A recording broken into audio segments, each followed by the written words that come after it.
பார்வையாளர் அனைவருக்கும் தமிழம் மலையொலியின் அன்பு வணக்கம். இன்று நாம் பார்க்க இருக்கின்ற தலைப்பு ஆட்டநாயகன் அண்ணன் சீமான் என்பது குறித்து தான் நம்ம பேச இருக்கிறோம். பிகில் படத்தில் நடிகர் விஜய் அவர்கள் பேசிய ஒரு டயலாக்கு, அந்த டயலாக்கை இந்த நேரத்தில் சொன்னால் சரியாக இருக்கும் அப்படின்னு நான் நினைக்கிறேன். 1000 பேர் களத்தில் நின்னாலும் ஆட்டநாயகன் என்று சொன்ன உடனே மொத்த கூட்டமும் ஒத்தால திரும்பி பார்க்கும், அவர் தான் பிகில் அப்படின்னு பேசியிருப்பார். நாம் தமிழர் கட்சி இந்த தேர்தலை சந்தித்த பிறகு நாம் தமிழர் கட்சி ஒரு இடத்துல கூட வெற்றி பெறலை அப்படிங்கிற விமர்சனம், நாம் தமிழர் கட்சியிலேருந்து சில பேர் மாற்றுக் கட்சியில் போய் சேர்றாங்க அப்படிங்கிற விமர்சனம், அதே போல் நாம் தமிழர் கட்சியினுடைய தலைமை ஒருங்கிணைப்பாளர் சித்தாந்தத்திற்கு எதிர்நிலையில் உள்ளவர்களோடு நட்பு பாராட்டுகிறாரு அப்படின்னு விமர்சனம், இன்னும் பல விமர்சனங்கள், உள்ளிருந்தே கொள்ளும் நோய்கள் போல நாங்கள் அறிவுரை சொல்லுகிறோம் அப்படிங்கிற விமர்சனங்கள். இந்த விமர்சனத்தெல்லாம் எதிர்கொண்டு போயிட்டு இருக்கும் பொழுது தான் ஏதோ ஒரு ரோட்டில் போதை மயக்கத்தில் இருக்கிற ஒருத்தனை தூக்கிட்டு போய் பத்திரப்பதிவு அலுவலகத்தில் நிறுத்தி அவன் போதையில் இருக்கும் பொழுது அவனுக்கே தெரியாமல் அவனுடைய சொத்துக்களை எழுதி வாங்கின கதையா, தமிழக வாக்காளர்கள் ஒரு மாதிரியான மயக்கத்தில் இருந்த பொழுது அவர்களினுடைய வாக்கை திரை கவர்ச்சி என்பதன் மூலம் அறிவடை செய்து கொண்ட தமிழக வெற்றி கழகத்தினர் அதிகாரத்தினுடைய உச்சத்தில் ஆடிக்கொண்டிருக்கிறத நம்மளால் பார்க்க முடிகிறது. இன்னும் சொல்ல போனால் எங்கே பார்த்தாலும் கொலை நடந்துச்சா அங்கே ஒரு தமிழக வெற்றி கழகத்தினர் அதில் தொடர்பு இருக்கிறாரு அப்படின்னு செய்திகள் வருது. கற்பழிப்பா, கஞ்சா விற்பா, இது எல்லாமே அந்தந்த கட்சி அந்தந்த ஊரில் இருக்கிற தமிழக வெற்றி கழகத்தினருடைய தொடர்புல நடக்குது. இன்னும் சொல்ல போனால் தமிழக வெற்றி கழகத்தினுடைய அமைச்சர் ஒருத்தர் என்ன பண்ணியிருக்கிறாரு, பெண் அமைச்சர் தான் சொந்த கட்சியினுடைய ஒன்றிய செயலாளரையே ஊருக்கு வந்தேன்னா அவனை டவுசரை அவுத்து விட்டு அடிச்சு விட்டு அனுப்பிச்சி விட்டுருவேன், பார்த்துருங்க, என் பக்கத்தெல்லாம் வச்சுக்க கூடாது அப்படின்னு டயலாக் பேசினதெல்லாம் பார்க்க முடிகிறது. இந்த சூழலில் தான் நாம் தமிழர் கட்சியினுடைய தலைமை ஒருங்கிணைப்பாளரை பார்த்து தமிழக வெற்றி கழகத்தினுடைய அமைச்சரவையில் இருக்கின்ற ஒரு அமைச்சர் பேசியிருக்கிறாரு. சீமான்னா யாரு, எம்பியா எம்எல்ஏவா அப்படிங்கிற கேள்வியெல்லாம் கேட்ட பொழுது அவருக்கு நாம் தமிழர் கட்சியினுடைய தலைமை ஒருங்கிணைப்பாளர் அண்ணன் சீமான் அவர்களினுடைய தம்பிகள் ஒரு பதிலை சொல்லியிருக்கிறாங்க. என்ன பதிலை சொல்லியிருக்கிறாங்கன்னா, சீமான்னா எம்எல்ஏ எம்பி எல்லாம் இல்லைங்க, அதுக்கு மேலங்க அப்படின்னு சொல்லியிருக்கிறாங்க. அந்த வகையில் நாம் தமிழர் கட்சியினுடைய வழக்கறிஞர் பாசறையை சேர்ந்த தீரன் திருமுருகன் அவர்கள் 2 முக்கியமான வழக்கை தொடுத்து 2 முக்கியமான வழக்கிலும் பெற்ற தீர்ப்பின் அடிப்படையில் இந்த அதிகாரத்தினுடைய உச்சத்தில் இருக்கின்ற தமிழக வெற்றிக்கழக அரசை ஓங்கி பொடனிலேயே அடித்த மாதிரியான தீர்ப்புகள், 2மே அற்புதமான தீர்ப்புகள். 2க்குமே அவருக்கு மிகப்பெரிய பாராட்டுகளை நம்ம சொல்லணும். ஒரு தீர்ப்பு, ஒரு வழக்கு அப்படின்னா கரூரில் விஜய் அவர்களை காண கூட்ட நெரிசலில் இறந்து போன 41 பேருக்கும் அரசு வேலையை அள்ளி கொடுத்தது. அந்த வேலையை அள்ளி கொடுத்தது தவறு என்று நீதிமன்றம் சென்று முறையிட்டு அது தவறுங்க, இது என்னங்க கருணை அடிப்படையில் அரசு வேலை எல்லாமா கொடுப்பீங்க, உங்களை பார்க்க செத்து போனால் உங்கள் குடும்பத்தில் உள்ள சொத்தை கொடுங்க, உங்களால் முடிஞ்ச உதவி செய்யுங்க, ஆனால் நீங்கள் முதலமைச்சராக இருக்கிறீங்கிற காரணத்தினாலே அரசு வேலையை அள்ளி கொடுக்கக்கூடாது. டிஎன்பிஎஸ்சியில் இருக்கிறவங்கெல்லாம் எவ்வளவு காலமாக பதிவு பண்ணிட்டு காத்திருக்கிறாங்க, அவங்களுக்கெல்லாம் இந்த வேலை கிடைக்கும்னு நம்பிக்கையில் இருக்கும் பொழுது உங்களை காண இறந்து போனவங்க அப்படிங்கிறத ஒரே ஒரு காரணத்தை பயன்படுத்திட்டு வேலையை கொடுக்கக்கூடாது, அதனால் அந்த அரசினுடைய வேலை கொடுத்த ஆணையை ரத்து செய்வது அப்படின்னு சொல்லி மதுரை உயர்நீதிமன்ற கிளை தீர்ப்பு கொடுத்துருக்கு. 2வது தீர்ப்பு என்னன்னா, இதுதான் ரொம்ப ரொம்ப முக்கியமான தீர்ப்பு. நான் அவர் கேட்டார் இல்லையா, பாலாஜிங்கிற அமைச்சர் சீமான் எம்எல்ஏவா எம்பியா அப்படின்னு.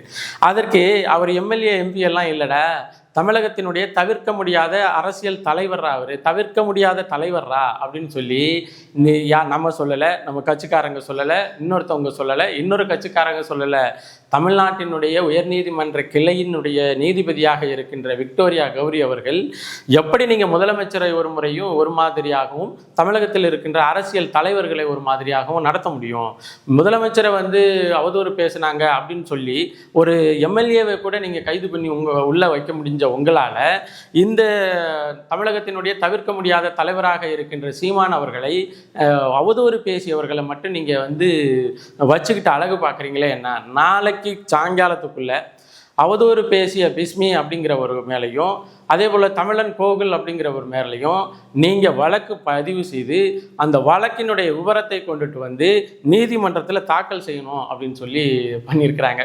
இப்போ தமிழக வெற்றி கழகத்தினுடைய அமைச்சருக்கு மட்டுமல்ல எல்லாருக்குமே தெரியும், யார் நாம் தமிழர் கட்சின்னா எது, நாம் தமிழர் கட்சியினுடைய தலைமை ஒருங்கிணைப்பாளர் உங்களுக்கு தேவையில்லை, அவரினுடைய தம்பிகளே உங்களை வந்து முடிச்சு விடுறதுக்கு போதுமானவர்கள் அப்படின்னு சொல்லி நாம் தமிழர் கட்சி மிக பெருமையோடு தன்னை அடையாளப்படுத்தி கொண்டது தான். இதுதான் நான் என்ன சொல்கிறேன்னா, அந்த பிகிலு டயலாக் வருது இல்லையா, 1000 பேர் ஆட்ட நாயகன்ங்கிற போட்டியில் நின்னாலும் ஆட்ட நாயகன்னு சொன்ன பிறகு ஒத்த கூட்டமும் ஒத்தால திரும்பி பார்க்குற மாதிரி இங்கே அரசியல் களத்தில் அரசியல் தலைவர்கள் அப்படின்னு 1000 பேர் இருந்தாலும் இந்த மண்ணின் மக்களுக்குமான தலைவர் என்று சொன்னால் ஒரே ஒரு ஆளை தான் திரும்பி பார்க்கும், அது அண்ணன் சீமான் தான். இந்த நிலையில தான் வந்து இந்த தற்கொலை வெற்றி கழகத்தினர் வந்து போகிற இடமெல்லாம் சாபம் விட்டுட்டு திரியிறாங்க. அந்த 41 குடும்பத்தினுடைய சாபம் உங்களை சும்மா விடாது, நீங்கள் என்னடா பேசி அப்படியே என்ன மேய்க்கிறது எருமை, இதில் என்னடா பெருமை, ஒரு குடும்பத்துக்கு கிடைக்க வேண்டிய அரசு வேலையை நீங்கள் காலி பண்ணி விட்டுட்டீங்க அப்படி இப்படின்னு என்னென்னமோ இந்த ஊரில் இந்த கிராமத்தில் கிளவிகள் வந்து மண்ணவாரி அரைக்கிற மாதிரி சமூக வலைத்தளம் முழுமைக்கும் இவங்க மண்ணவாரி அரைச்சிக்கிட்டு இருக்கிறாங்க. ஏன்னா விழுந்த அடி அப்படி. ஏன்னா இங்கே அரசு ஒரு நேர்மை, ஒரு வேலைங்கிறது வந்து ஒருவனினுடைய வாழ்நாள் கனவு அப்படிங்கிறதெல்லாம் இவங்களுக்கு தெரியல. இவங்களை என்னமோ திடீர்னு இவங்களுக்கு அமைச்சர் பதவியும் அரசும் கிடைச்சிட்டதுனால வேலை வாங்கிறது வந்து ரொம்ப எளிதானது, ரொம்ப போகிற போக்கில் வேலை கிடைச்சிடும் அப்படின்னு எல்லாம் நினைக்கிறாங்க. அரசு வேலைக்காகவே தவம் இருக்கிற குடும்பங்கள் இருக்கு. அரசு வேலைக்காகவே தன்னுடைய எல்லா இன்ப துன்பங்களையும் விட்டு அரசு வேலை வேண்டும் என்று வந்து தயாரிப்பு பணிகளில் ஈடுபட்டு டிஎன்பிசி என்கின்ற அந்த நிறுவனத்தில் தன்னுடைய பணி மூப்புக்காக காத்திருக்கிற அதாவது பதிவு மூப்புக்காக காத்திருக்கிறவர்கள் லட்சம் பேர் தமிழ்நாட்டில் இருக்கிறாங்க. ஒன்றை பார்க்க வந்ததுனால இறந்து போனாங்க. இறந்து போனவங்களுக்கு நீ உன் குடும்ப சொத்துலேருந்து பிரித்து கொடுக்கணுமே தவிர அரசு வேலையை அள்ளி கொடுக்கக்கூடாது அப்படின்னு சொல்லி உயர்நீதிமன்றம் ஒரு பெரிய கொட்டை இந்த தமிழக வெற்றி கழகத்தினுடைய அரசுக்கு வச்சிருக்கு. அந்த வழி பொறுக்க முடியாமல் நீங்கள் கரூரில் ஓட்டு கேட்டுட்டு போவீங்களா, நாம் தமிழர் கட்சிக்காரங்களே நீங்கள் கரூரில் ஓட்டு கேட்டுட்டு போவீங்களா அப்படின்னெல்லாம் வந்து போகிற இடம்லாம் வந்து மண்ணள்ளி வீசிக்கிட்டு இருக்கிறாங்க, சாபம் விட்டுட்டு இருக்கிறாங்க. நாட்டில் நல்லவன் விடுற சாபமே பழிக்காமல் போகுது அப்படின்னா நம்ம விட்ட சாபம்லாம் எப்படி பழிச்சிருக்கோம்?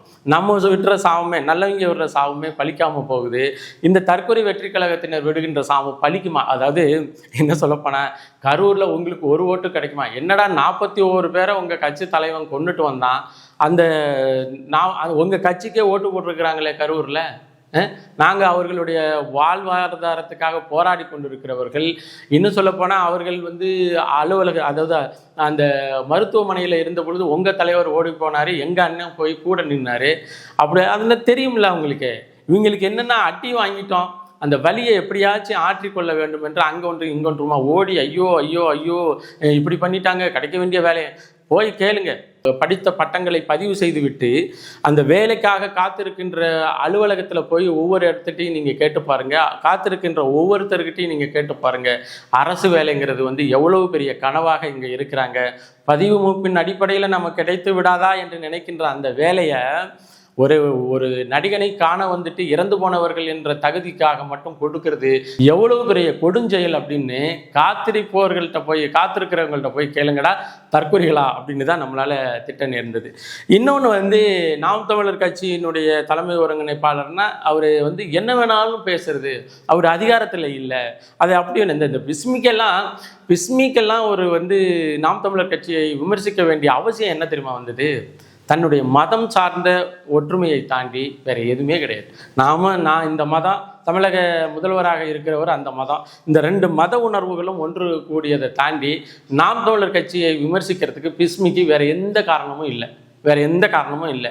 உனக்கு என்ன தெரியும்? எங்கே பாரு அவர் ஒரு 1000 கோடி, அந்த கோடி இந்த கோடி வாங்கிட்டாரு, அந்த கோடி வாங்கிட்டாரு, அங்கே போயிட்டாரு, இங்கே நின்றுட்டார், அவரோட பேசிட்டாரு, இவரோட பேசிட்டாரு. இதெல்லாம் ஒரு பொழப்பு. வலிமையான பிரிவுகள் 5 பிரிவுகளில் வழக்கு பதிவு பண்ணியிருக்கு அப்படின்றாங்க. இந்த தமிழன் கோவில்ங்கிற ஒரு பேர்லையும் பிஸ்மிங்கிற பேர்லையும் இன்னும் வழக்கு பதிவு பண்ணாத பல பேர் இருக்கிறாங்க. அவங்க எல்லாம் மாட்டுவாங்க. என்ன இந்த அரசு அவங்கள காப்பாற்றுகின்ற முயற்சியில் ஈடுபடும். வழக்கம் போல் இது போகும். பார்ப்போம். இனியும் வந்து போகிற போக்கில் விமர்சனம் வைப்பது வந்து எவ்வளவு பெரிய பின்விளைவுகளை ஏற்படுத்தும் அப்படிங்கிறத இந்த 2 பேருக்கும் பதியப்பட்ட வழக்கில் இருந்தும் இவர்கள் பெறப்போகின்ற அந்த தண்டனையிலிருந்து தான் மற்றவர்களுக்கு இது பரவும் அப்படின்னு நம்மளால் நம்ப முடிகிறது. இன்னொன்று, இந்த நாம் தமிழர் கட்சிக்கு அறிவுரை சொல்கிறாங்க சில பேரெல்லாம் என்னால் இணையதளத்தில் பொறுத்து கொள்ளவே முடியல. நாம் தமிழர் கட்சியிலேருந்து ஒருத்தவங்க ஏதாச்சும் சொல்லிட்டா நாம் தமிழர் கட்சியை கொண்டுட்டு வந்து அவங்க முகநூல் பதிவில் வந்து பெரிய புரட்சியாளர்களாக பல பேர் இருக்கிறாங்க.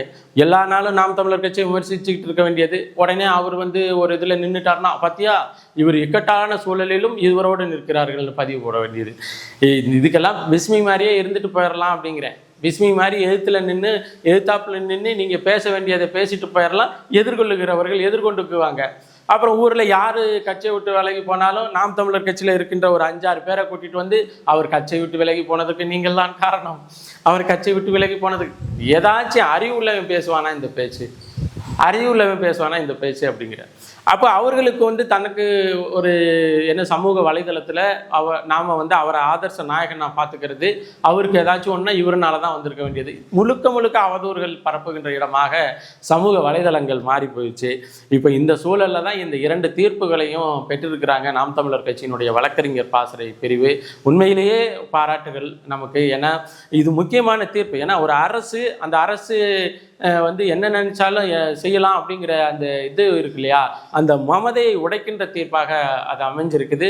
கூடுதலாக இப்போ ஒன்று கிளப்பி விடுறாங்க. இப்போ இந்த தீர்ப்பை வழங்கிய நீதிபதி வந்து ஒரு கட்சியை சார்ந்து உள்ளவர், அதனால அந்த கட்சியை சார்ந்து உள்ளதுனால அவருக்கு வந்து சீமானுக்கு ஃபேவராக தான் தீர்ப்பு சொல்லுவார்.